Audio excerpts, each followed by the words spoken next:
هذا قدوميه شاقي قدقة أرمها دبدا هشيس كاللغو ريتيي قدقة أرمها دبدا واكسو شقيان وحان ورقد اوفيشال أدرناي قدقة دفاعة ورقد وكل فاقنتها هالكن قدقة دفاعة ورقد عسان أدرناي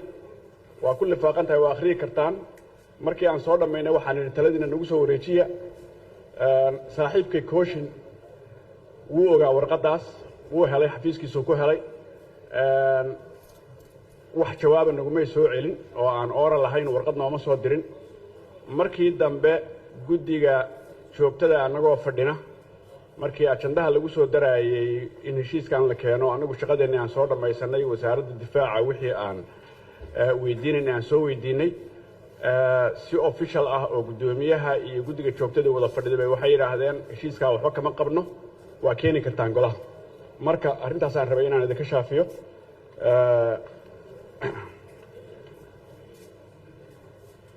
mudana gudoomiye mudanayaasha sharafta leh golaha fadhiya guddiga arrimaha dibadda baarlamaanka 11aad heshiiskan aasaasidda ciidamada heeganka bariga Afrika markii aan fiirinay waxaan si wada jir ah isla afgaranay in aan su'aalo tiro badan oo dhowr ah aan weydiino wasaaradda gaashaandhigga su'aalahaas oo aan ka runtii concern ka qaadnay wasiirka gaashaandhigga waa la kulannay waxaan ula kulannay isaga oo maqan oo magaalada Dhuusamareeb jira baan warqad u diray warqadaas isla markiiba waa ka soo jawaabay warqadii aan u diray iyo warqadu ku soo jawaabay waa kulli faaqan yihiin warbixintan waxaan kale oo kula hadalay aaladda zoomka oo aan ku weydiinayna su'aalo badan su'aalihii waa nooga soo jawaabay su'aalaha kulli faaqan oo wasiirka gaashaandhigga aan u diray wuu ka soo jawaabay waxaan kaloo la fadhiisanay wasiir ku-xigeenka wasaaradda gaashaandhigga oo isagana su'aalo aan weydiinay su'aalihii aan ka qabnay concernka oo u badnaa ciqaabta iyo go'aamada la gaarayo iyo sidee looga bixi karaa haddii dawladda Soomaaliya ay u baahato inay aragto inaanay heshiiska ku qanacsanayn dhammaantood waa nooga soo jawaabay arrinta ciqaabta oo kale iyo lacag bixinta iyo arrimahaas su'aalahan weydiinay waxa ugu badnaa oo ku qoran heshiiska in qoladii qaadhaanka bixin weyda ay ciqaab la kulmi doonaan arrinta waa naga shaafiyay ciqaabtu waxay noqonaysaa in codaynta iyo waxyaabahaas ay aadaan waxaan kaloo weydiinay dhaqaalaha iyo qaadhaanka heshiiskan ku jira budget ma u haysaan wuxuu nagu qanciyay budgetkaas waxaa la samaynayaa markii heshiiskan baarlamaanka ansixiyo haddii kale wasaaradda maaliyaddu heshiis aan la ansixin budget ma samayn karto mudana gudoomiye mudanayaal heshiiskaas waxaan maadaama heshiis caalami yahay waxaan samayn karnaa inagu inaan ansixino iyo inaan diidno iyo inaan reservations ka yeelano meelaha qaar oo aan aragno inaan anfacayn ama dhaqankeena ama wadankeena heshiiskii markaan soo akhrinay oo aan inaguna muddo ka hor saxeexnay heshiisyo badan oo wadamada bariga Afrikana hadeer aan ku biirnay ciidankaanuna uu yahay ciidan heegan ah oo looga hortegayo qalalaasaha iyo dhibaatooyinka ka dhaca gobolka bariga Afrika waxaan soo ururinay inaan heshiiskan u baahannahay oo aan ansixino taladayda saasi ku soo ururtay sida aan dokumentigeeda ku soo gudbinay waxaan codsanaynaa mudana gudoomiye mudanayaal heshiiskan in la ansixiyo waa salaamantii ما سنتاي قدام كحينك قدام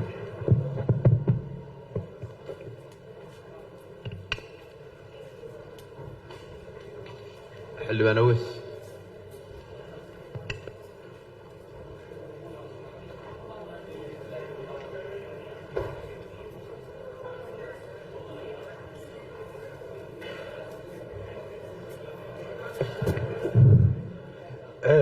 mahadsanid gudoomiye mahadsanidin dhammaan xildhibaanada sharafta leh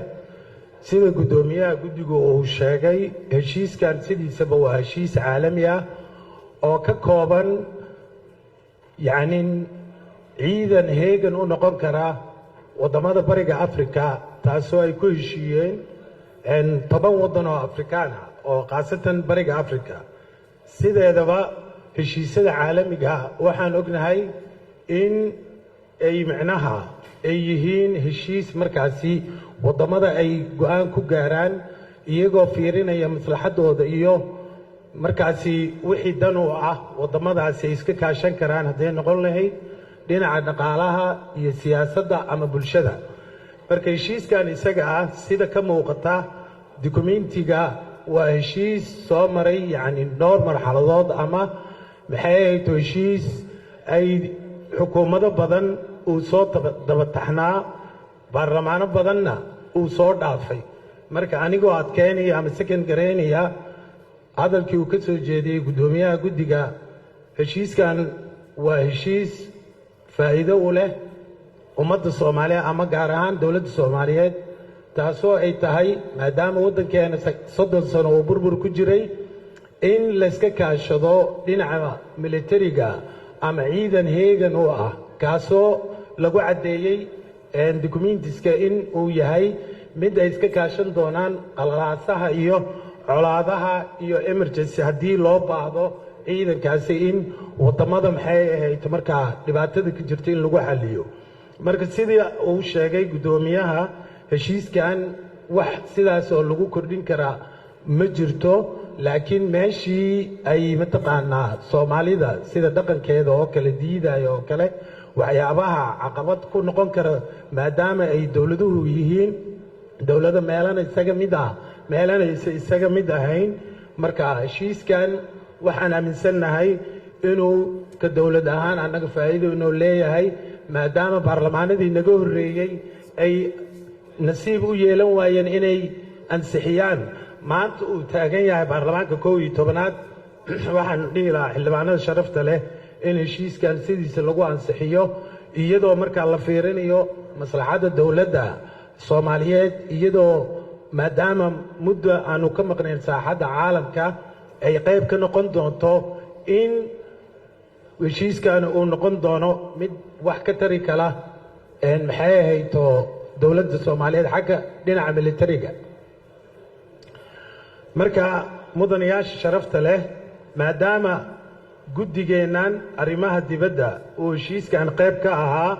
ka soo shaqayntiisa annaga inta aan ka soo shaqaynay sida uu guddoomiyaha sheegay lala tashtay guddiga difaaca oo ay yidhaahdeen waad idman tihiin waxaa kaloo su-aalooyin la weydiiyey sida uu guddoomiyaha sheegay wasiirka gaashaandhigga intuba waxay noqotay wax la isku waafaqay sidaa darteed waxaan soo gudbin lahaa aniga ama aan soo jeedin lahaa xildhibaanada sharafta lehna aan ka codsan lahayn in ay yacni mataqaanaa heshiiskan sidiisa lagu ansixiyo wixii commenti ahna waxaanu malaynayaa kolley ama su-aalooyin ah wasiirka gaashaandhigga ayaa inoo jooga marka waa mahadsantihiin بسم الله حلبان طبعا كبدنا يا بوت في أورder قاتي waxaan horta codsanayaa inaa isqortaan ilaa waa bilow ah marka qofka ugu horeeyo gacanta taagay wuxuu ahaa xildhibaan dhaban cad maxamedna waa siinaya 8diina kale police isqora ilaa hadda hadii bot of order la wada qaato maanta lagama baxaye ma sintii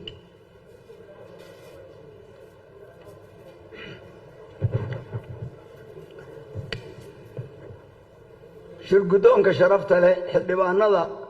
sharfan assalaamu calaykum waraxmatullaahi wabarakaatu mudane guddoomiye anugu sidaad malaha qaarkiina og yahay waxaan ka mid ahay guddiga arrimaha dibadda anigoo xaq dhowrahaya saaxiibbaday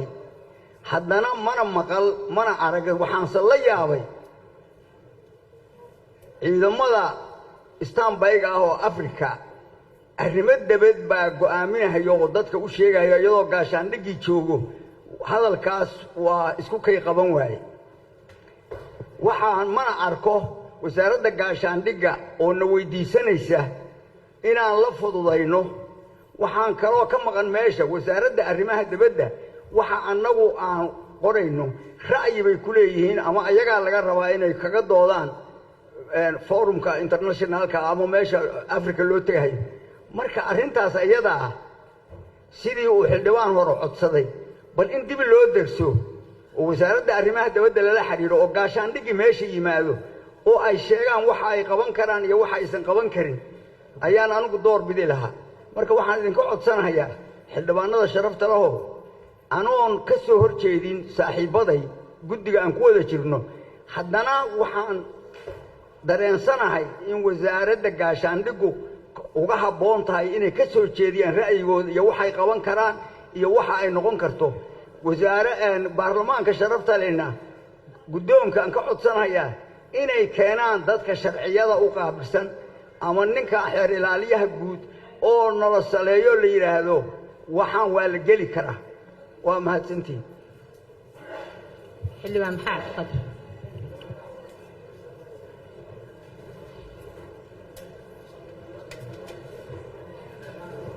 السلام عليكم ورحمة الله وبركاته مدن قدومية برلمانك شرفت الله وحن ربي وحن أسو استاغي وحن عجيب إلى نقطي وحن كمده قدق الدفاع قدومية قدق أرمها دبدا وحو الشاغي إني لصوت تشتين صوت طلب بحيان قدق الدفاع ميل أن اسقوقو إماني أو أن كطلب بحين شرعي برلمانك المجر قد الدفاع أو تشتي أو طلب بحين مجر meesha soo fadhiyo wasiir dawlihii ama wasiir ku-xigeenkii gaashaandhigga shaqada la qabanayna arrimihii dibadda halka uu istaaga waxay leeyihiin arrimihii ciidanka gaashaandhiggan ka hadlayna sharciyadna ma ahan nidaamna ma ahan meeshan waxaan ku joognaa waa xeer hoosaadka iyo nidaamkan ma tilmaamayo waxa maanta ay guddiga arrimaha dibadda u imaadeen shaqadan difaaca qayb kale waa isla soo qaban karnaa laakiin laba qalad way dhaceen guddiga arrimaha dibadda iyadoo shaqada aysan shaqadooda ahayn ay qabanayaan haddana ijaafi sii sameeyaan waxay leeyihiin guddiga difaaca la soo tashan 10 xildhibaan inta la ku fadhino guddiga difaaca ku jiro hal xildhibaan oo lagala soo tashan ma jiro meelan ku shirna ma jirto guddoomiye naga saxiix ma lahan guddoomiye sharcigan ha u horseedin sharci daro kale waxa meesha loo keenay inuu sharci noqdo nidaam noqdo wadada saxda oo maro wadada saxda oo hay ha ka cilin oo wadada saxda waxa waa in guddiga difaaca uu ku fadhiisto oo arintan tala bixin uu ka soo sameeyo halkan la isla yimaado laakiin arrimaha dibadda meeshan keenay arrimo difaaca waa wax aqligeena iimaankeena ka weyn sharciyadana aan ku fadhin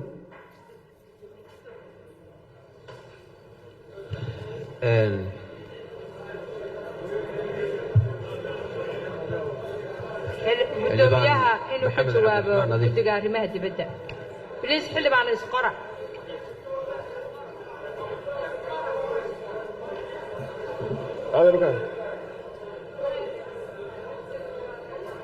adeerukaadu gudoomiye waa mahadsan tahay guddiga difaaca waxaan rabaa horta inaan u sheego xildhibaanada sharafta leh innaga waxaan ku shaqaynaa xeer hoosaad iyo nidaam inagu aan dejisanay xeer hoosaadkeennu wuxuu qorayaa qodobka 110aad farqada 4 heshiisyada caalamiga ah oo la soo gudbiyo golaha loo soo gudbiyo waxaa iskale guddiga arrimaha dibadda dhammaantood waxay kala tashanayaan oo tala bixin weydiinayaan guddiga uu sida gaarka u khuseeyo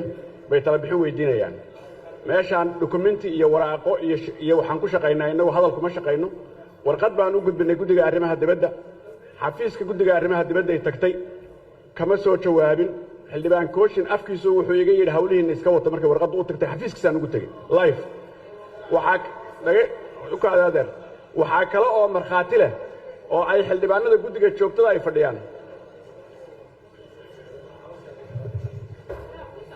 waxaa kale oo ay guddiga joogtada ay fadhiyaan oo markhaati leh in guddoomiye ku-xigeenka guddiga difaaca oo shirka fadhiya markii ajandaha lagu soo darayay qodobkan uu yidhi hawshaas waa u idman tihiin waa ku filan tihiin waan aragnay golahana waa la keeni karaa marka in dee la keeno halkan haddana muran kale ma qabato heshiiskan waa laga soo shaqeeyey annagaa xaq u leh wasaaradda gaashaandhigga waa la fadhiisannay wasiirkan su-aalihii weydiinnay wasiir ku-xigeenkan weydiinnay marka heshiisku sidaa halagu ansixiyo waa mahadsantihin xildhibaan wax yar aan ismaqalno xildhibaan nadiif waxay fariisaado raaliya absolutely waa ku siinayaa xildhibaan koosh xildhibaan nadiif soo dhow waxaan rabaa hal mid guddigii joogtada ahaa oo joogay maalinka laga hadlayey oo guddiga joogtada ku jiray waxaan u dhiibayaa xildhibaan mukhtaar guddoomiye ku soo dhawow dooda ha socoto haddii waxaan waa wax la iskala saari karo wax weyn maaha guddoonkaa la isku celinayaa labada guddi waa lala fadhiisanayaa waa laydin kala saarayaa laakiin maadaama intaasoo xildhibaan ay fadhiisa ajandaha inoo socdo bismillahi raxmaan raxiim guddoonka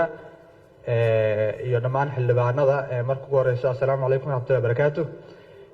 bacd salaan marka ugu horeyso anigoo ka mid ah guddiga joogtada waxaan aad iyo aad ugu xumahay xildhibaanadana sharafta badanna aan ka raaligelinaynaa in sharci ama hindis sharciyeed ama heshiis mar hore la qaybiyey oo ajandihiis mar hore uu ahaa oo kalfadhigii hore weliba saddexaad gacanta guddigaas ku jiray in maanta golaha hortooda asagoo akhrinta labaad maraayo in laba guddi ay isku qabsadaan marka ugu horeyso xildhibaanada waan ka raaligelinaynaa marka labaad guddiga difaaca iyo guddiga arrimaha dibadda ciddii xaq u leh waxay ahayd maalinkii la qaybinayay oo wasaaradda shaqada ku lahayd ay keenaysay in guddigii iskale markaas uu la wareegay ahayd haddii guddigii iska lahaa maahane guddi kale lagu wareejiyeyna guddiga hadda sheeganaya waxaa u furneed inuu markaas ku dhego ayadoo golaha akhrintii koowaad aan marin ama qaybintiisba aysan marin yay ahayd laakiin ma aysan dhicin waxaan u soo istaagay marka keliya inaan ka marqaati kaco wixii guddiga joogtada maalinkan ajandaynaynay heshiiska maanta la keenay ama ajandaha la keenay guddiga joogtada ka dhacay sida aad wada og tihiin guddiga joogtada ama guddiyada waxay leeyihiin guddoomiye iyo guddoomiye ku-xigeen iyo xoghayn haddii guddoomiyaha guddigaas uu maqan yahay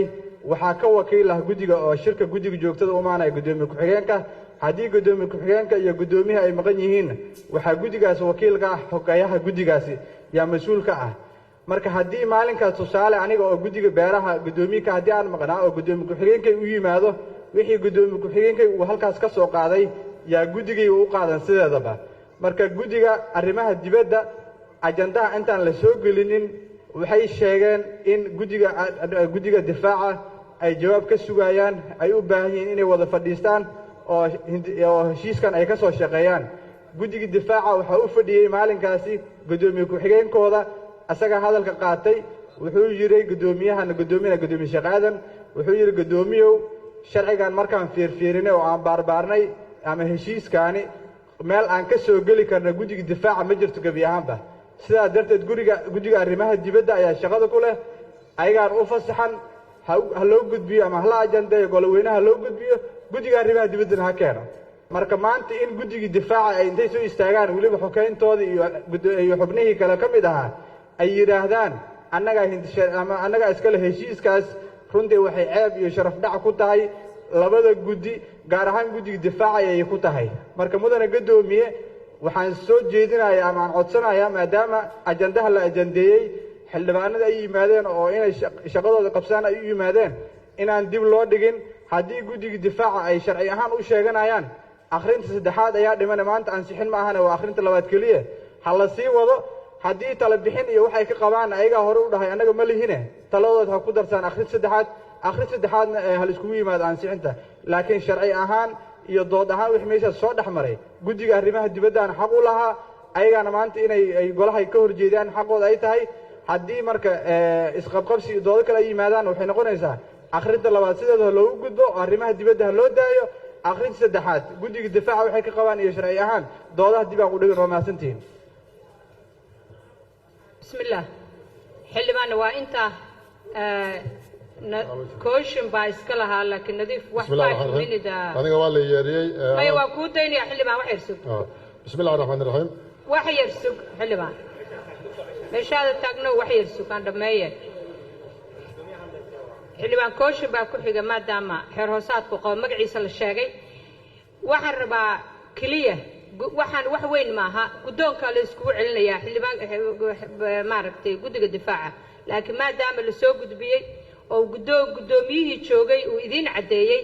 waxaan rabaa in lagu socdo su'aalaha oo isqortaan oo su'aalihiina dooda laga qayb qaatay sidaa laadligeed ka bacdina waxaan rabnaa inaan u gudbino bilis 2 minute kaaga qaado xildhibaan nadiif baa kugu xiga maasanteed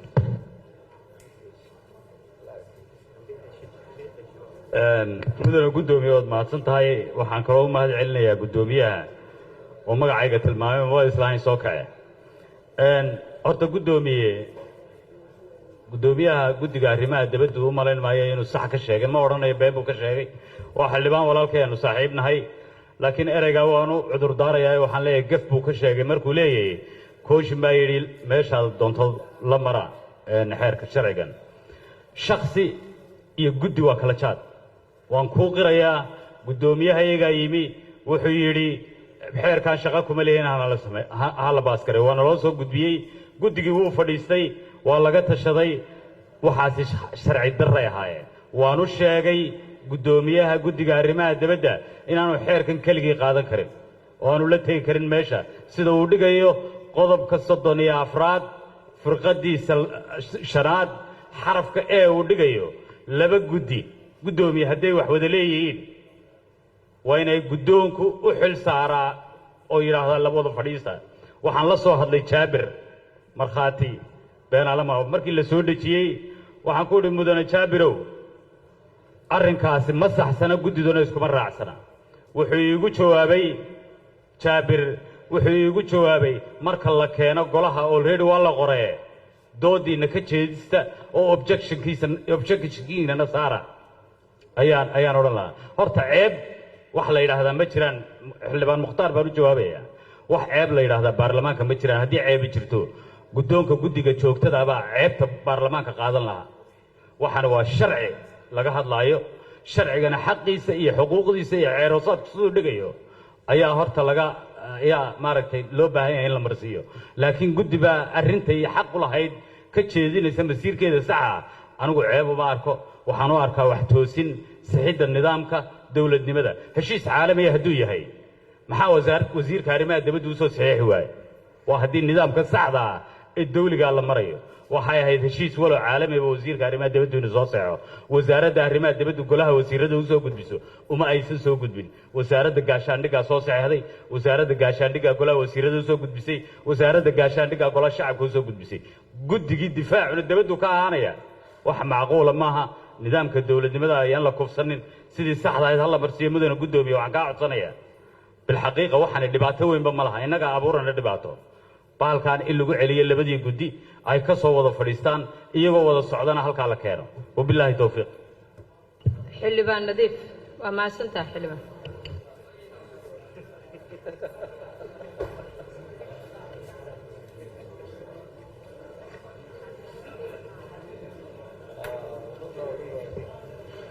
بسم الله الرحمن الرحيم gudoomiyaha iyo guddoonka iyo dhammaan xildhibaanada sharafta la dhammaantii waa salaamayyihiin salaan kadib waxaan hore u gelayaa doodda sharcigan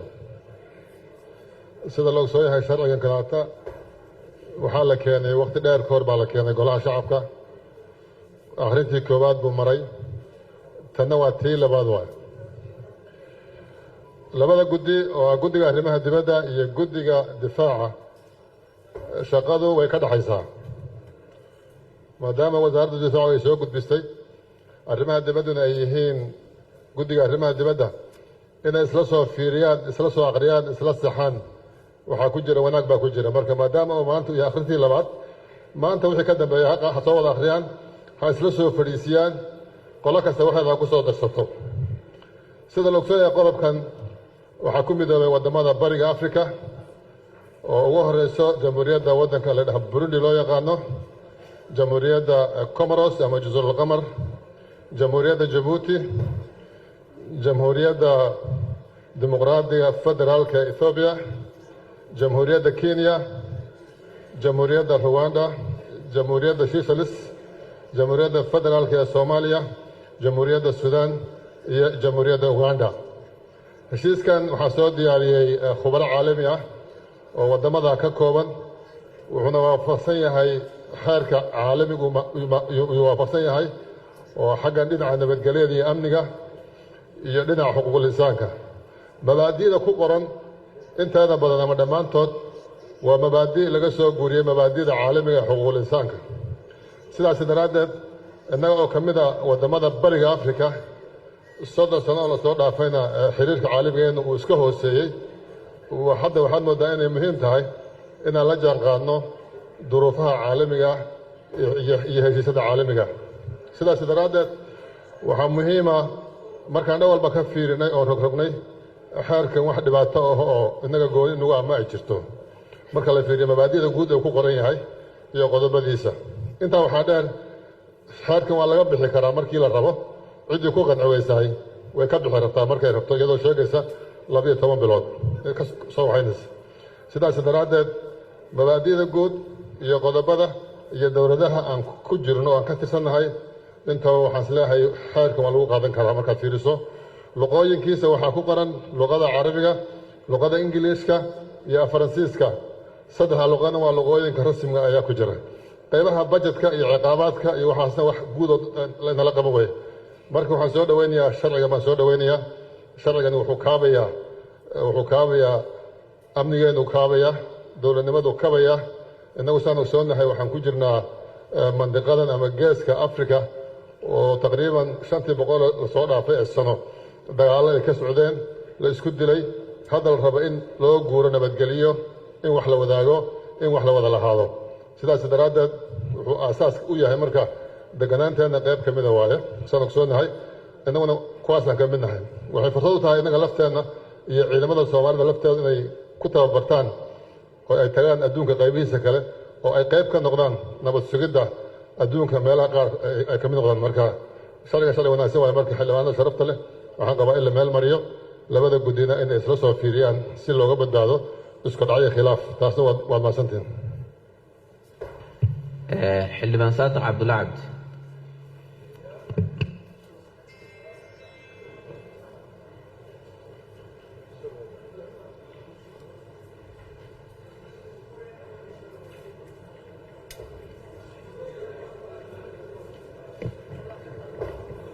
بسم الله الرحمن الرحيم marka hore waxaan mahadsantahay gudoomiye xubnaha xildhibaanada sharafta leh dhammaantiin waa idin salaamaya assalaamu calaykum waraxmatullaahi wabarakaatu waxaan rabaa inaan xoojiyo hadalkii ambaashadoorka ee ahaa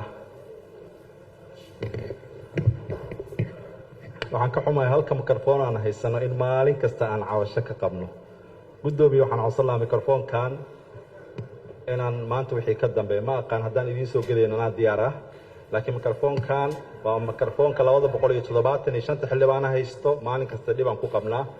in uu noo soo istaago xubin ka mid ah shaqaalaha ay habayso marka mikrofoon fiican aan codsanaynaa waana arrin runtii baarlamaankan ceeb ku ah aniga ma dheeri idinka ugu talagalay inaan xildhibaanadu muxuu ahaa aysan xorriyad helin marka mikrofoonkan ayto mid u baahantiin waa idiin soo gelaynaa hadda marka ugu horeysa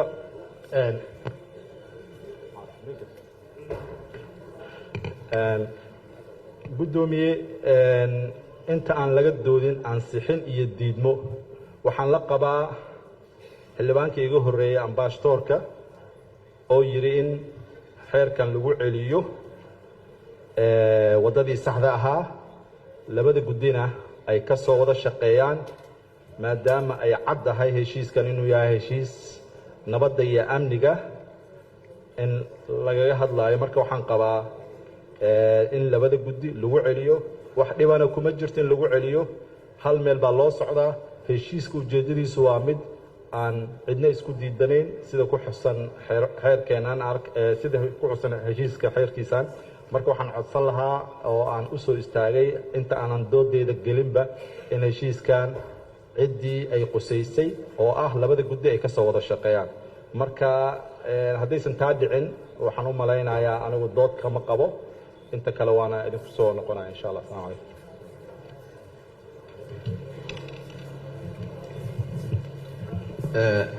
xildhibaan maxamed yuusuf xasan waliid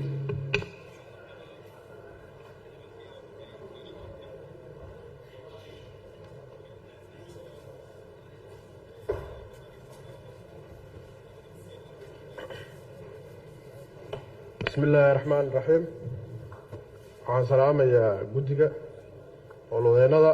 xildhibaanada dhammaantiin assalaamu calaykum waraxmat ullaahi wabarakaatu runtii waa la hadli looma hadlo maanta waxaan aragnay baarlamaanka ishaysi fara badan laakiin anigu waxaan tala soo jeedinaynaa in labada guddi ay isla fariistaan oo waxaan la turxaan bixiyo oo saaxiibaday labada guddi guddiga amniga iyo guddiga arrimaha dibadda in lagu celiyo ay wada fariistaan wada shaqeeyaan waxaan duty is duty waajibaad haddii la wada shaqeeyo ma dhib baa ku jira qolana halkaan fadhiisato qolana halkaan fadhiisato wixii lasoo turxaan bixiyo oo la keena dhib kuma jiraan filaya intaasaan soo jeedinayaa codsina waayo xildhibaanadana ka codsanaya ee guddoonka midda kale heshiiskan runtii waa heshiis aad iyo aad muhiim u ah dalkana muhiim u ah run ahaantii bariga africa marka laga hadlaayo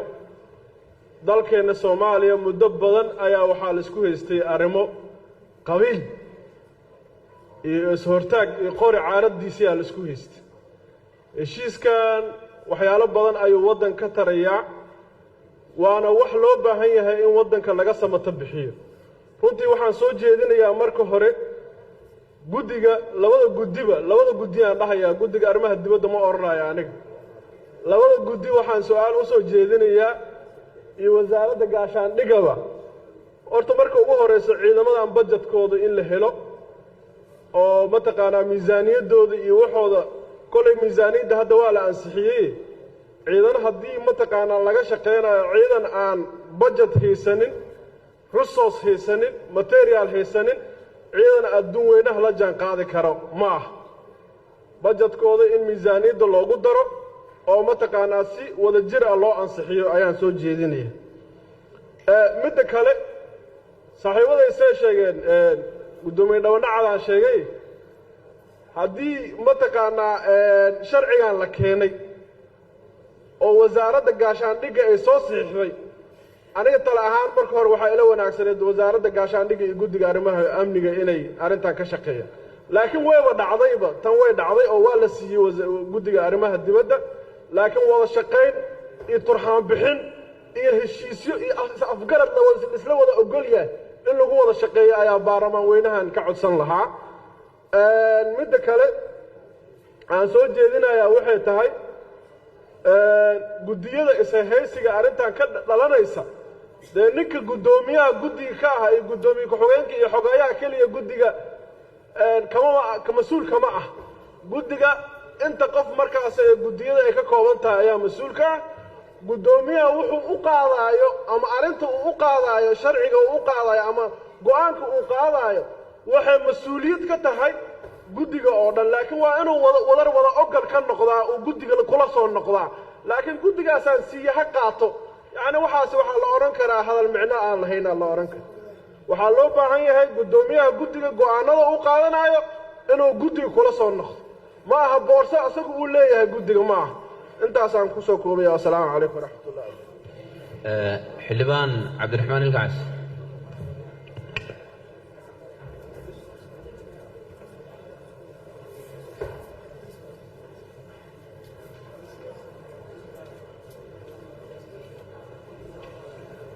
بسم الله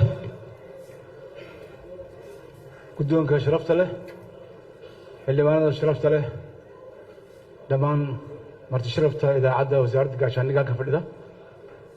waxaan ku salaamayaa salaanta islaamka assalaamu calaykum waraxmat ullaahi wabarakaatu awalan sharcigan waa international waa law ay ku heshiiyeen bariga bartamaha africa waxaan runtii bogaadinayaa oon halkan ka bogaadinayaa guddiga difaaca oo ka daba socda shaqo isaga shalay garab martay inuu maanta soo ceshto waan bogaadinayaa waxaan bogaadinayaa guddiga arrimaha dibadda guddoomiyahooda oo runtii isagoo laftigiisu sheegay in ay ku leeyihiin waxay ku weydiisanayaan guddoomiye waxaa weeye talada inaad wax ka siiso hadalka aad ku haystaan waa talada wax iga sii weeye shaqa aan wada leenahay weeye waana qiraysaa xeersaadkana wuu qirayaa inay shaqada aad la soo tashataan haddii aan ku siino muddo hal maalina ku soo tashtaan idinkoo heshiisa noo kaalaya guddoonka sharafta lena waxaan ku bogaadinayaa in sharcigan uu muhiim yahay ansixintiisana ay naga go-an tahay balse aanu ku celino labadii guddi inay dib uga soo wada shaqeeyaan iyagoo hal meel wax u wada oo soomaali ah soomaaliya ha noolaato wasalaamu calaykum waraxmatullahi wabarakaatu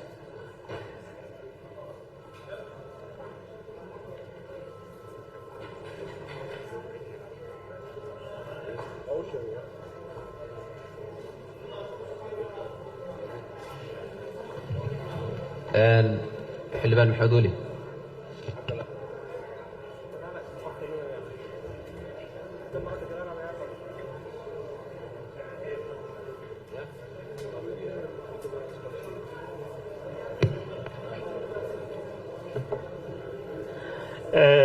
mahadsaned mudan guddoomiye xildhibaaninta sharafta leh wasiirkayga cabdifataax howlwadeennada golaha shacabka saxaafadda assalaamu calaykum waraxmat ullahi wabarakaatu mudane guddoomiye aniga waxaan halkaan soo istaagay waxaan rabaa uun hal qodob inaan ka dhawaajiyo qodobkaas oo ah haddii aan si sax u fahmay guddoomiyaha guddiga arrimaha dibadda wuxuu sheegay inuu sharcigaan lahayn budget oo wasiirka maaliyadda ama wasaaradda maaliyadda ay ku tiri marka la ansixiyo ayaa budget loo samaynaya mudane guddoomiye waddankan waxaa jira shuruuc la dhahaa public finance management wax qarash ama cost lama bixin kara ama golaha shacabka ma ansixin karaan iyadoon la haynin budget line haddii ay saas tahay shuruudihiina soo maray oo labaanti ka ansixinay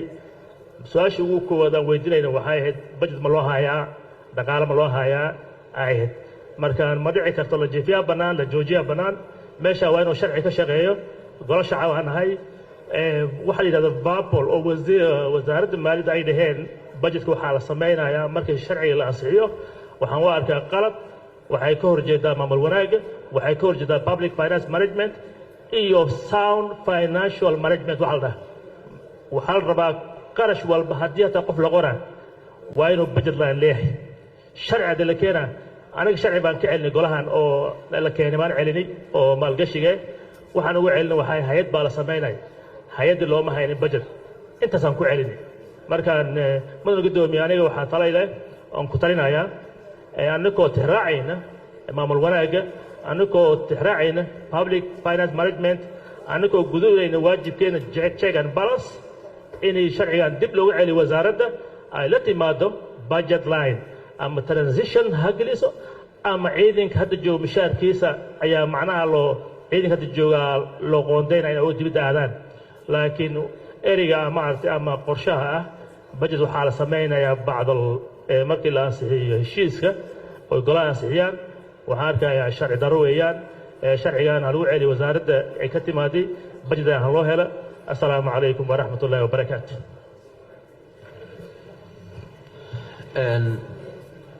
xildhibaan daahir amin jeeso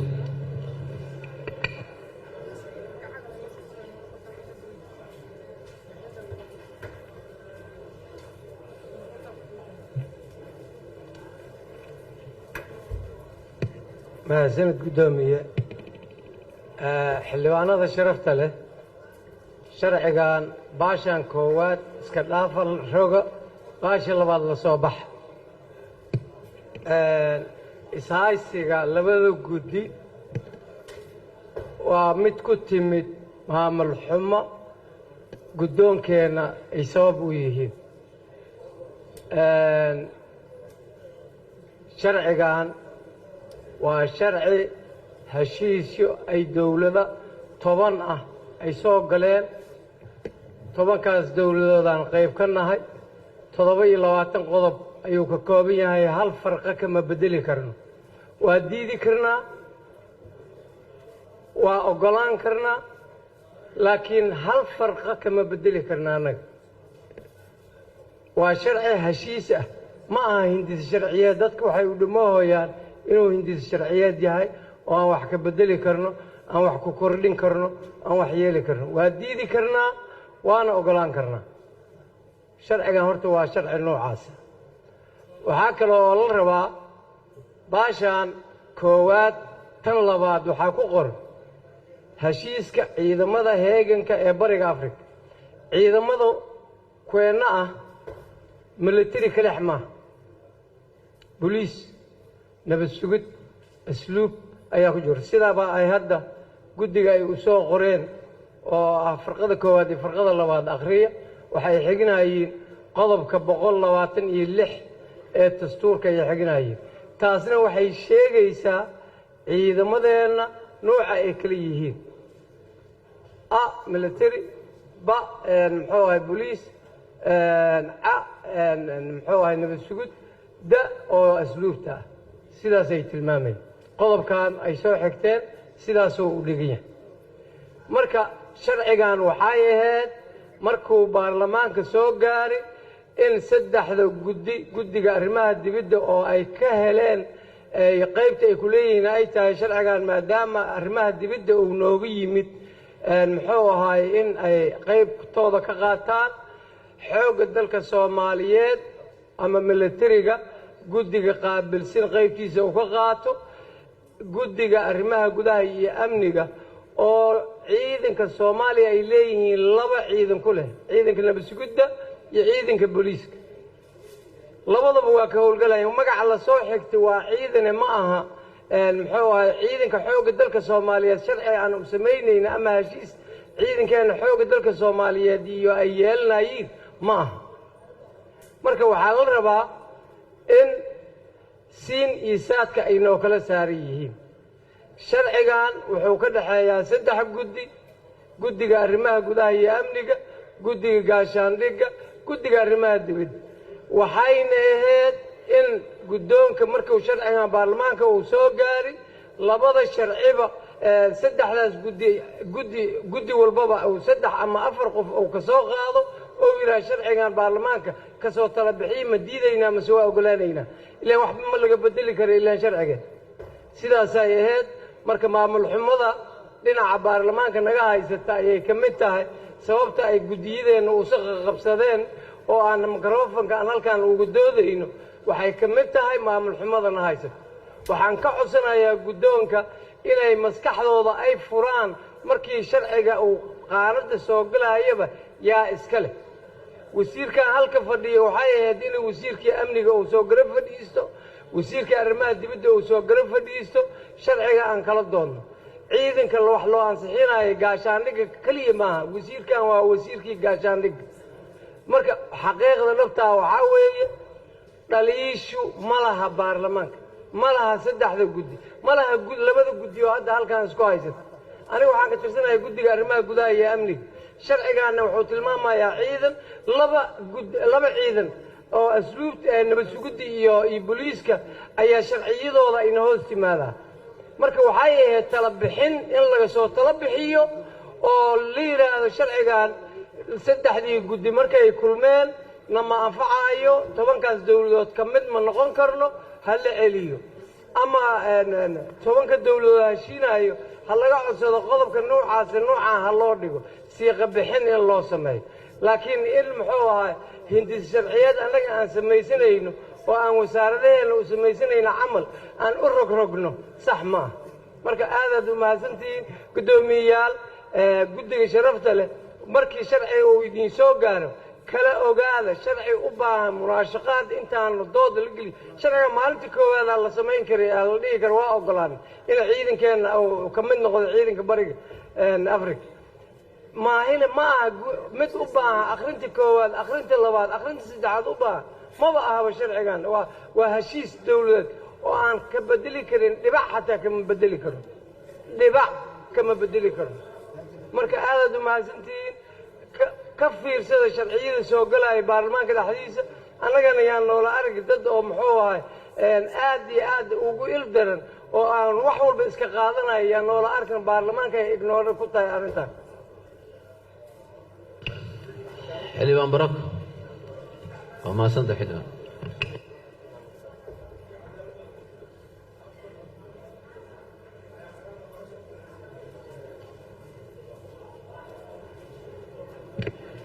السلام عليكم ورحمة الله وبركاته مدير القدومية حلبان الله شرفت له وعليكم السلام وسلامة السلامك السلام عليكم ورحمة الله وبركاته مدير القدومية شرعي كان وشرع في عن ودولة مدى إيو إنا كبيرو عيدك برقة أفريقيا وعي ووح في عن فدام هراء كبيري أفريقيا كي برقة أفريقيا كبيري لب ملاهم لكن مدير القدومية شرعي ليسكويستو وحوغا مرنو كتاغا yahay waxa adkaanayso in ansixintiisa birina la isku qabsado sida daayir ka dhawaajiyay dowladda gudoomiye sharcigan wax kama bedeli karno waxay ahayd in maalintii ugu horeysay cod loo qaado ay ahayd waayo 10 dowladood ka mid nahay 10ka dowladood waxay soo qoreen heshiis ay ku yihiin in akhrino laga yaabay waxyaalo diinteena ka hor imaanaysa inay ku jiraan kuwaas in ka doon way fiicnaan leh laakiin heshiis 10 dowladood wax macaan oo hadda ka bedeli karna ma jirto laakiin waxaan ku raadaa mudane gudoomiye haddii heshiiskiiba uu yahay heshiis la isku haysto oo muran ka taagan yahay dood uu ka taagan yahay waxaa xoogaa adkaanayso si laysu qalbo fiicnaado loo wada shaqeeyo waxaan jeclaan lahayn in si arrinta ay u fiicnaato in labada guddi ay dib u eegaan heshiiskaana wax dhibaa maaha maadaama hadda la sheegay uu wasiir ku-xigeenka wasaaradda gaashaandhig uu fadhiyo haddii arrimaha dibadda ay ku leedahay waxaa fiicnaan lahayd wasiirka ama wasiir dowlaha ama wasiir ku-xigeenka wasaaradda amniga ee wasaaradda arrimaha dibadda inay soo fadhiisato laakiin xoogaa waxaa ujeedaa in amniga uu arrin badan uu ku leeyahay maadaama ay saas tahay waxaa jeclaan lahayn mudane guddoomiye in si berri loo ansixiyo oo si qalbi furnaan iyo cawlfiyowaana loogu ansixiyo heshiiskan ku-biiridda ah in dib loo celiyo heshiiskan labada guddi mar ay iska arkaan oo kalfadhi kale la keeno ama fadhiga kale la keeno si markaa iyadoo loo dhan yahay loo ansixiyo aadaa umahadsantihin asalaamu calaykum waraxmatullahi wabarakaatu xildhibaan sayid cali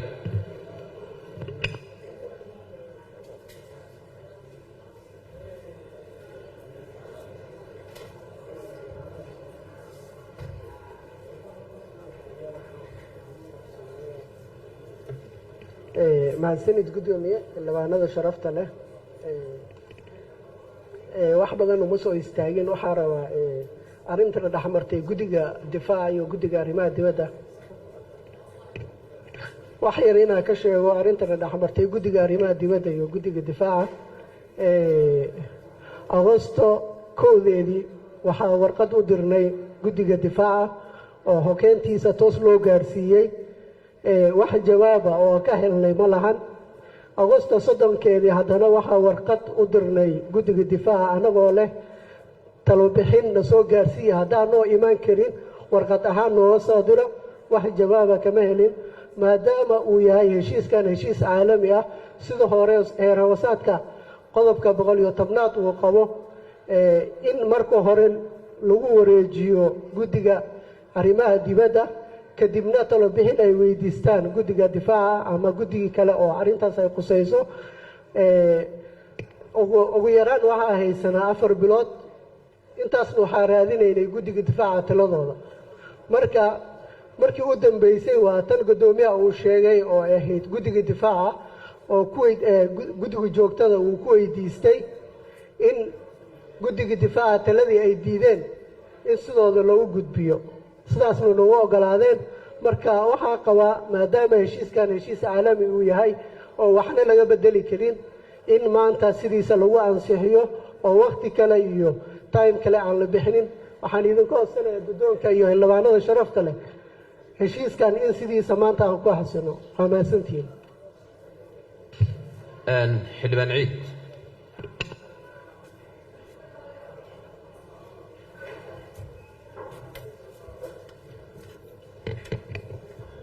بسم الله الرحمن الرحيم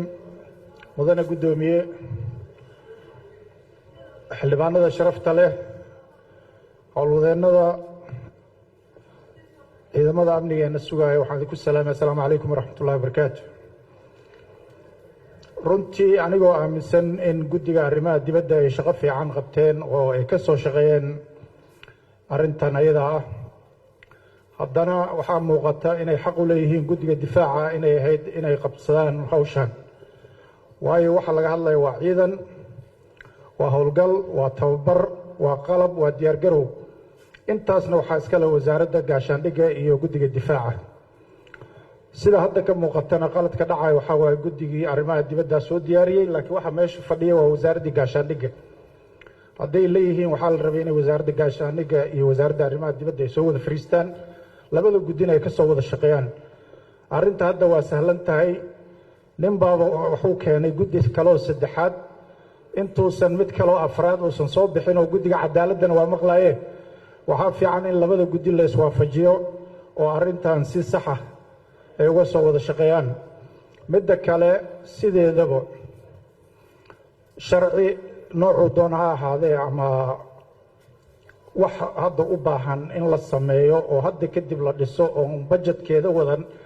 in la keeno waaba xaaraanba sideedaba bajetka inay la socotay ahayd hawshan ayada ah bajetka markii la ansixiyaa loo diyaarina wax la yidhaahdo ma jirto marka aniga waxaan qabaa in bajetkiina loo soo diyaariyo labada guddina la iswaafajiyo oo wax nidaamsan oo la wada og yahay oo lagu midaysan yahay meesha la wada keeno waan idin salaamaya assalaamu calaykum waraxmatullah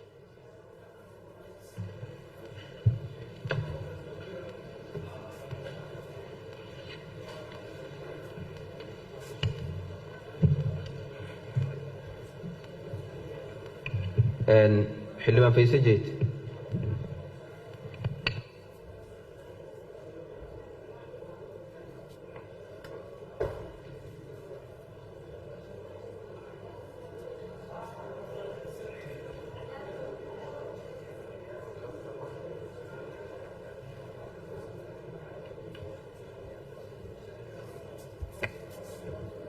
السلام عليكم قدونك يو golaha shacabka iyo saxaafadda waa idin salaamaha salaanka bacdi aniga wax yaroo toosina aan soo istaagay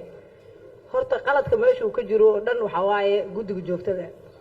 sababta waxa waaye war dowlo warqad uu ku yaalaa la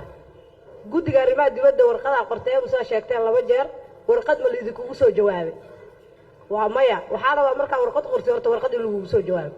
haddaan warqad lagu soo jawaabin hebel aan waray sheegay horta waa ceeb talabaad ninka gudoomiyaha guddiga ka ah difaaca xaq uma laha asoo gudoomiyaha wuxuu ku yahay aragtida horta guddiga waxaa la rabaa guddiga joogtada inay dowladnimo u shaqeeyaan oo ninkan guddiga ma la soo fariisatay ma ka soo saxiixday cod ma soo gelisay wixii warqad saxiixan oo intaasoo xubnooda soo saxiixday waxaasaan isku soo raacnay uu leeyahay inuu guddiga keeno golaha joogtada laakiin golaha joogtada haddii laga dhigo xaafadoo kaloo la iskaga sheekaysaayo hebel aan war sheegay la dhaho waxaas waa ceeb waxaa laga rabaa guddiga joogtada wax ay ka shaqeynayaan inay warqad uga shaqeeyaan warqada looga jawaabaa maadaama labadan guddiyo ay haysta waxay ku kala saari lahayd haddii la heli lahaa warqad ay ku soo codeeyaan guddiga difaaca ay ku dhiibeen sharcigan saaka ma doodi kari lahayd xataa ma hayaan miday waa diidnay ku soo dhigeen ku soo difaacay dhee waa diidnay waxa ay kala shaqeeyeen xataa oo shaqadii diideen lama hayo marka waxa la ka rabaa dawladnimo ceeb annaga inaan dhahno qofa wuxuu ka dhahay golihii dhexdiisa wuxuu dhahay anaa wareejiyay oo war war dawlad warqada ku yaalaa waxa la ka rabaa guddiga joogtada inaa meesha dawladnimo u ekaysiino walaaq la isugu jawaabo gudoomiyayaasha guddiga joogtada joogane baarlamaanka wax ku cayaaraya ayaga waaye sababtoo ah annaga 2 sano weligeen aragtina lama weydiin gudoomiyaha inta noo imaaday waxaasaa guddiga joogtada ka jiree maxaa yeelnaa lama dhihin marka gudoomiyayaashu waxay isu barayaan inay ayaga 15 qof oo guddiga codkooda hayaan oo ayagu ay mas'uulka yihiin taas waa meesha wax ka qaldan tahay guddiga joogtada seminar hal la siiyo guddiyada la soo fariista hal dhaho salaamu calaykum xildhibaan cabdisamad maasantaa xildhibaan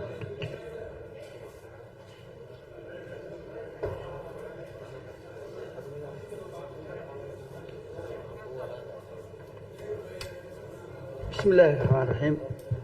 mahadsanid mudane gudoomiye mudane gudoomiye waa salaamaya wasiirka gaashaandhigga oo nala jooga waxaan rabaa inaan maxaa la yiraahdaa wax yar aan gudoomiye aan arinta xoogaa muran ka taagan yahay aan sharax ka bixiyo horta marka koowaad waa u mahad celinaya gudoomiye mukhtaar oo xoogaa sharaxay marka koowaad guddiga joogtada ah guddi kasta qof baa ku matala guddiga joogtada ah markuu iska julgareynayay heshiiskan waxaa jiray heshiis kaleeto oo la socday oo guddiga ganacsigu ay maxaa la yiraahdaa tala ku lahaayeen guddiga ganacsigu waxay soo jeediyeen inaysan weli ka qancinin waa laga reebay guddigan difaacuna wuxuu soo jeediyeen inay ku qanacsan yihiin taa marka waxaan rabaa inaan ka leergareeyo haddii khalad dhacay wuxuu ka dhex jiraa dhinaca maxaa la yiraahdaa guddiga dhexdiisa midda labaad waxaan rabaa inaan sharaxo waxaani marka koowaad ma ahan hindiye sharciyeed waa heshiis hadday soo gasho ambassador dhabanacad waa mahadsan yahay waa dadka ugu experience badan wasaaradda arrimaha dibadda heshiis hadday xukuumaddu soo gasho laba wasaaradood soo galaan heshiiskaasi waxaa la soo marsiyaa wasaaradda arrimaha dibadda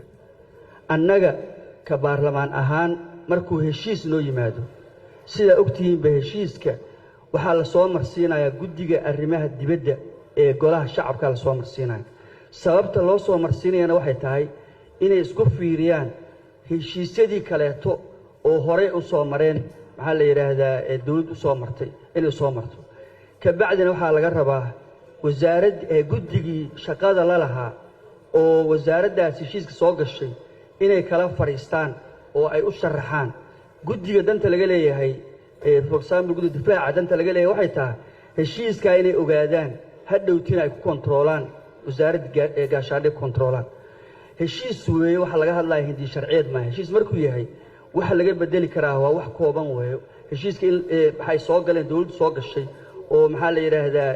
waxaa looga hor imaan karaa inuu ka hor imaanayo dastuur ka hor imaanayo inuu shareecada islaam ka hor imaanayo oo waxaasaa lagu duri karaa laakiin heshiiska intiisa kaleeto waxaa laga rabaa guddiga arrimaha dibaddu inay soo fiiriyaan la wadaagaan guddiga difaaca la wadaagaan guddiga difaaca iyo ayaga oo iska warqaba markaasi golaha la keeno muhiimadda ugu weyn oo ku jirtaa oo guddiga difaaca loola wadaagaya waxa weeye inay hadhowti berri kula xisaabtamaan maxaa la yidhaahdaa wasaaradda gaashaandhigga mudane guddoomiye qodobka labaad oon rabo inaan ka hadlo waxay tahay hadda waxaa laga hadlayey laba guddi oo isku haysata sharci guddoomiye waxaana loo qeybiyey laba sharci oo kaleetaana loo qeybiyey labada sharci guddiga joogtada waa soo gudbiyeen in la qaybiyo u soo gudbiyeen laakiin guddoomiye guddiga joogtadana waa ka sheegnay haddana mar labaadaan ku celinahay guddoomiye xeeroosaadkayaga qodobka 83aad faqrada 4 xarafka ba ina akhrisaan jeclaan lahaa haddaan sharciga la keenayaa aysan la soconin miisaaniyaddii caddaynta ahaa oo ama wasaaradda maaliyaddu soo qortay ama hanti dhowrka qaranka uu soo qoray haddaanay la soconin sharci maaha in looga doodo golaha looga doodo guddoomiye akhrin labaad akhrin koowaad sharcigaanu ma geli karo haddaanay la soconin faahfaahin ku saabsan sida uu sheegaya xeeroosaadka qodobka 83aad faqrada 4 xarfaha a iyo b haddaanay la soconin golaha lama dhex keeni karo waa la qaybiyey in la qaybiyaa dhibaato ma lahan oo guddiga joogtada soo gudbiyey laakiin sharcigaas akhrin koowaad ma geli karo labadaa sharci ilaa iyo loo helo inay la soo raacaan miisaaniyaddii loogu talagalay oo faahfaahin caddayn ah waxaa golahaanu mariyey oo meel mariyey shuruuc aad u fara badan oo lagu dhisay hay-ado lagu dhisay maaliyaddii naloo keenayna kuma jirinin oo maxaa la yidhaha wixii la ansixiyeyna kuma jirinin waxaan moodaa marka golahu inuu ka shaqaynaayo waxaan lahayn bilow iyo dhammaad lahayn mar labaad iyo mar saddexaad guddoomiyow 4-5 jeer waa ka badantay intaan u soo istaagnay arrinta noocaasa waxaan codsanayaa guddoomiye arrintaasi sharcigaas wuxuu noogu imaan karaa inay la socoto akhrinkooda saasuu noogu imaan karaa mahadsanta xildhibaan maxamed maxamed amam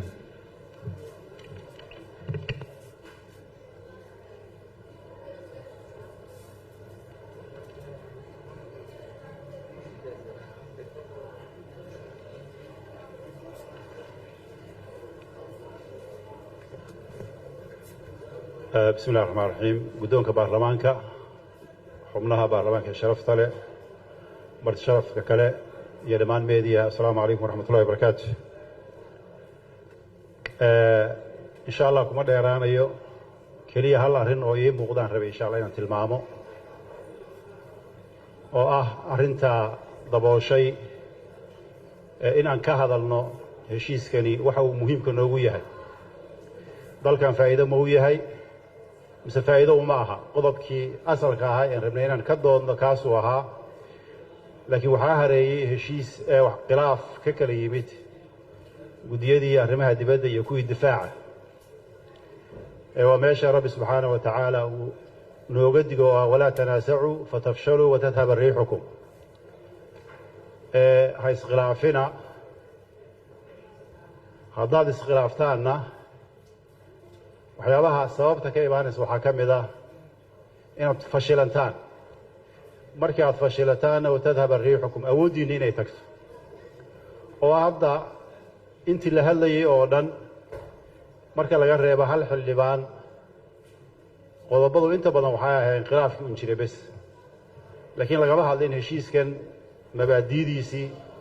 inuu dalkan wanaag ugu jiro iyo inaysan ugu jirin midna lagama hadlin oo ahayd nuxurka doodda waxaan marka isleeyahay doodda dib aan u celinno ha la abbaaro war waxaani dalkan faa'iido ma u tahay mise uma ah anu kulley shaksiyan waxaan qabaa dalkan heshiiska inuu sax u yahay laakiin muddada iyo waktiga xilligan ma ku habboon tahay bajad ma u haynaa iyo turxaan bixin yaryar markii la eego oo dee la rabay labada guddi guddigu inta ka soo fadhiisto inuu noo soo gudbiyo asalku waa in ay sax u tahay waddankan waxaan qabaa marka aan codsanayaa guddoomiye labadii guddi labadaba hawshaan tala bixin ku soo sameeyaan kala fadhiga macnaha ma akhrinta saddexaad iyo go'aanka gaarista ee tala bixintoodii ha ku soo lifaaqaan kadibna hawshaa sidaa in lagu galaan insha allah codsanayaa laakiin haddii guddiyadu isqabsadaan hadda qodobka labaad ee mabaadi'da waxaa ka mid ah aasaasidda ciidanka oo amniga ka sokow waxaa qayb ka ah xalinta khilaafaadka annaga hadda guddiga khilaafaadkaana haddiina aan ka warramna lama soo marin waa qayb baan ka noqonaya sidii guddiga cadaaladda hadda la sheegay oo kale marka insha allah hawshani hal meel bay ku socotaa wasaaraduhu ama hay-aduhu dowladduna waa wada shaqeeyaan tusaale ahaan yar haddaan idin siiyo wasiirka caafimaadka haddii m c h uu ka furayo degmo wasaaradda caafimaadku shaqo toosa kuma leh wasaaraddu waxay ka soo dhacaysaa wasaaradda kaaligeeda ee ah wasaaradda arrimaha gudaha wasaaradda arrimaha guduhu wuxuu la hadlayaa gobolkii oo uu leeyahay m c h kaas degmadaas ha laga fuliyo wasaaradda caafimaadka waxaa u xil saaran gobolka iskuduwaha gobolka oo shaqadaa kala shaqaynaya heer degmo markay timaadana waa iskuduwaha degmada ayaa ka shaqaynaya laakiin asal wuxuu imaanayaa guddoomiyihii degmada oo leh fulintii hawsha marka wasaaraduhu way wada shaqeeyaan guddiyaduna meelo badan bay iska soo gelgelayaan marka si degan ha loo wada shaqeeyo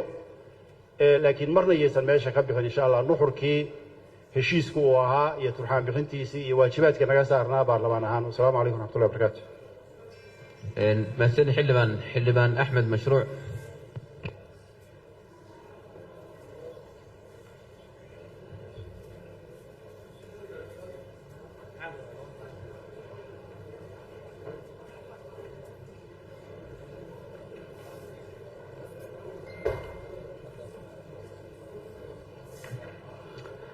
السلام عليكم ورحمة الله وبركاته مدن القدومية مدن يال waxaan horta marka koowaad aan ku biirinayaa fikirkii ay soo jeediyeen saaxiibo badan inta badan mudanayaashii halkan ka hadlay oo uu dhaban cad ugu horreeyey sharcigan in loo baahan yahay inaan asixinaa uu muhiim yahay weliba innagu dowladaha u faruuran oo u dhib qaba inuu ciidankaa dhisan yahay baynu lambar wan ka nahay marka hadday cid ka faa'iidayso waxaan qabaa inaan innagu ka faa'iidayno laakiin mudane guddoomiye waxaan kaa codsanayaa in nidaamka iyo xeerhoosaadka iyo guud ahaan habraaca baarlamaanku uu raacayo adiga oo talada xildhibaanadu ay soo jeedinaya qaadanaya halkaa waxaa fadhiya wasiirka gaashaandhigga waxaa soo gudbiyey wasaaradda gaashaandhigga guddigii gaashaandhiggana arrinta tala bixin kuma laha mudane sax ma aha guddoomiye sidaa darteed doodeenna oo dhanba haddii aynan isku waafaqin in barnaamijkii labada guddi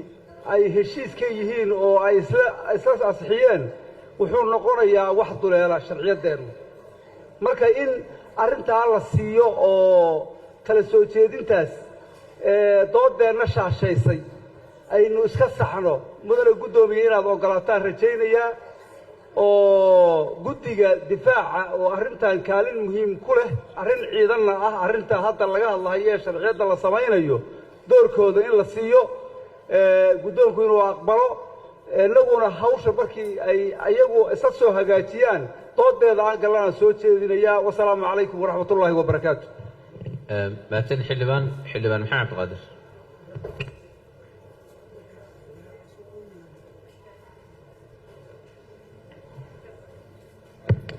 بسم الله قدومي وما سنتهاي مركو waxaan u mahad celinayaa wasaaradda gaashaandhigga xaqiiqdii sharciga maanta hor yaalla baarlamaanka waa sharci muhiim u ah dalka iyo maaragtay ciidankaba sidaas daraaddeed marka wasaaradda doorka ee lahayd iyo waajibaadkii ka saarnay haddii ahaan lahayd mid sharciyeed iyo mid kalaba si la yaqaano nidaamkeeda waajibka ayay usoo gudatay cilladda waxay ka timid waa halkan iyo baarlamaanka ah guddoomiye waxaan diyaar u nahay haddaanu nahay guddiga difaaca in waajibaadka noogu aadan aan ka qabsano waxaan kaloo tala ahaan usoo jeedinayaa mudana guddoomiye guddiga joogtada marka la shirayo ragga guddiga joogtada madaxda waa guddoomiyaasha ah mararka qaar awood aysan lahayn ay isticmaalaan iyo guddigii ay ka imaadeen aysan talo iyo tusaale aysan soo weydin iyagoo u haysta 15 ruux oo ka dambaysa inay yihiin dad aan shaqo ku lahayn wax meesha ka socdo haddii taas marka guddiga joogtada ay ka fiirsadaan maalin walba isqa qabsiga meeshaan uu ka imaanayo talada aan soo jeedinayo xubin ka socota guddiga difaaca iyo xubin ka socota guddiga arrimaha dibadda iyo xubin ka socota guddiga amniga hal isku soo dara arrintan ha ka soo munaashaqadaan sharciga uma baahna mid aan dood dheer la gelinayo waa sharci dalka u baahan aan ansixino sidaas ay la tahay bismillaah aad baa u mahadsantihiin xildhibaanada labada guddi oo inta ka hadashay iyo intii informationka talo bixinta dhiibtay ogaalkay ama warqadda la soo gudbiyey oo ah waxaan rabaa inaan kooshin intaa ka qanciyo horta midda hadda xildhibaanka uu leeyahay qofka uu yimaado guddiga joogtada ah guddoomiyaha hadduusan imaan qofka soo imaado meesha fadhiista oo guddiga soo ayaa guddiga mas-uulka ah inaad ku qanacsan tahay iyo inaad ku qanacsanayn waa another case marka guddiga waxa u fadhiyay guddoomiye ku-xigeen go-aankii uu gaaray ayaa la soo gudbiyey guddigiina ayaa taa ka wada hadlaya warqadda laydiin soo diray oo guddoomiyaha la rabay inuu ka soo jawaabayna kama soo jawaabin oo lama hayo taasna guddiga amniga taasay raalli ku ahaanayaan haddana saas ay tahay wax waddanka loo wada shaqaynayo oo wax guddigu ay shaqaynaya labada guddi inay arkaanna waa ka wada shaqaynaynaa haddana waxaan rabaa inaan ku soo wareejiyo wasiir ku-xigeenka wasiir cabdifataax oo isaguna ka hadlaya economica u malaynaya marka bal isaga haynoo soo dhaweeyo asalaamu calaykum بسم الله الرحمن الرحيم guddoonka golaha shacabka xildhibaanada sharafta leh meediyaha iyo shaqaalaha iyo ciidamadaba asalaamu calaykum waraxmat ullahi wabarakaatu salaan kadib xildhibaanada waa ay mahadsan yihiin dhammaan inta halkaas soo istaagtay iyo inta kale akhrinta koowaadba su-aalo iyo ku daris iyo ka dhimis comments ahba waxa weeyaan heshiiskan ku daray inkastoo halkan laga sheegay heshiis iyo hindis sharciyeed inay kala duwan yihiin oo wax badan oo laga bedelo aanay jirin because heshiis kasta marka la galayo golaha fulinta ay galayaan procedure ayuu maraa oo technical committee inay ka doodaan kadib level wasiiro loo gudbo kadib waxa weeyaan la geeyo wasaaradda cadaaladda iyo garyaqaanka guud markay ka soo dhammaadaan kadib xukuumaddii la keeno xukuumaddii markay waxa weeyaan go-aan ka gaartay kadib uu wasiirka awood u leeyahay inuu soo saxiixo xilliga la saxiixayna 2014 ahayd jenaraal maxamed sheekh oo markaas wasiirkii difaaca ahaa ra-iisul wasaare cabdiwelina uu joogay marka heshiiskan wuxuu la mid yahay iskaashiga hadda dunida abuurmaayo ama ka jira africa gaar ahaan noocan oo kale afrikada galbeedna wuu ka jiraa afrikada koonfureed iyo afrikada waqooyina wuu ka jiraa marka midkan bariga afrikana waa kuwaasuu waxa weeyaan la mid yahay ujeedkana wuxuu yahay maadaama amni laga hadlaayo waxyaabaha ugu badan ee maanta xoogga la saarana amniga qayb uu ka yahay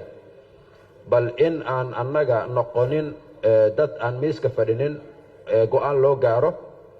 laakiin go-aanada qayb ka noqda ayuu heshiiska macnihiisa yahay wax kastoo markaas conflicts jira qaybaha ka tirsan heshiiskan waxa weeyaan waa ciidamada oo xoogga dalka boqolkiiba 90 maadaama waxa laga hadlaayo ay yihiin amni iyo xasilooni dalal kale laga gudbiyo booliska inta uu ku yar yahay aaday u yar tahay sidaa darteeda qodobka lixaad markaad fiiriso waxaad arkaysaa guddiyadaas ama golayaasha samaysmaayo waa 3 gole golena waxa weeyaan waa madaxda dowladaha uu ka kooban yahay heshiiska wasiirada difaaca iyo amniga uu ka kooban yahay dalalka ku jira heshiiska iyo taliyayaasha xoogga dalka weeyaan markaasi taliyo boolis kuma jiro sababtaa howsha ugu badan waxay ku dhacaysaa xoogga dalka ay ku dhacaysaa 10kan dowladood keliya ma aha shirkii ugu dambeeyey Addis Ababa lagu qabtay waxaa lagu daray South Sudan oo markaa codsi soo gudbisatay waxa ka dhimanna waxa weeyaan waa dowladda Eritrea oo iyadana waxa waaye la rajeynayo inay qayb ka noqoto marka bulshooyinkaasi inaanan ka harin ayaa waxa weeyaan muhiim ah waa rajeynayaa marka ani kama hadlayo muxuu ahaa heshiiskan iyo muxuu ahaa qaabka yaal leh iyo san lahayn sharciga waxa waaye cadeeyay laakiin muhiimadda miisaaniyadda marka laga hadlayo dowladda ama wasaaradda maaliyadda waxaa jirta budget oo membership ah because anaga kaliya ka mid manihi muxuu ahaa hay-ado caalami ah ama muxuu ahaa guddiyo wasaaradaha qaybahooda kala duwan oo East African Community hadda ugu dambeysay ayaa qayb ka ah guddi kaste ama wasaarad kastana saas oo kale waxa heshiis u soo gashay ama guddi ugu dhisan yahay marka budgetka waa uu jiraa oo mar kastaba waa diyaar oo membership budgetka wuu jiraa laakiin cunug aan dhalan magac looma bixin karo macnaheedu yahay haddii bilmasal uu baarlamaanka labadiisa gole go'aan ay ku gaaraan inay celiyaan heshiiska budgetka waxa weeyaan wax macna ma sameeyo laakiin baarlamaanka isla marka uu ansixiyo automatically budgetkii markaas loogu talagalay ama qaaraanka oo dawladda Soomaaliya ay ugu talagashay muxuu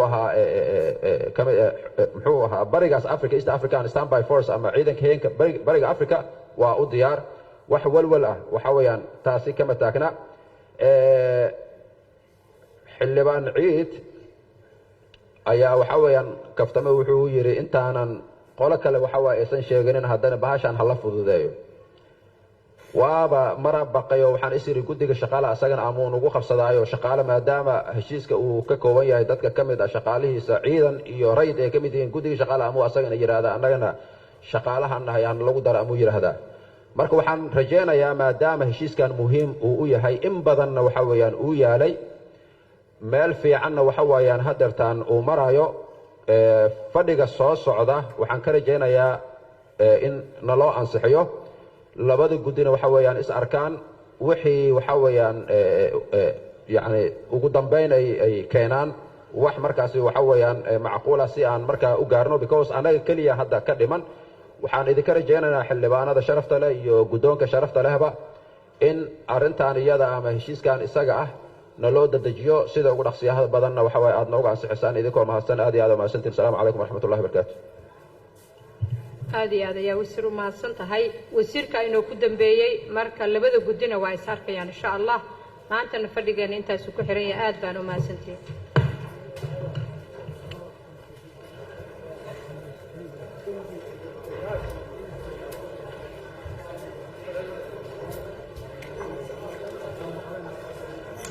Thank you.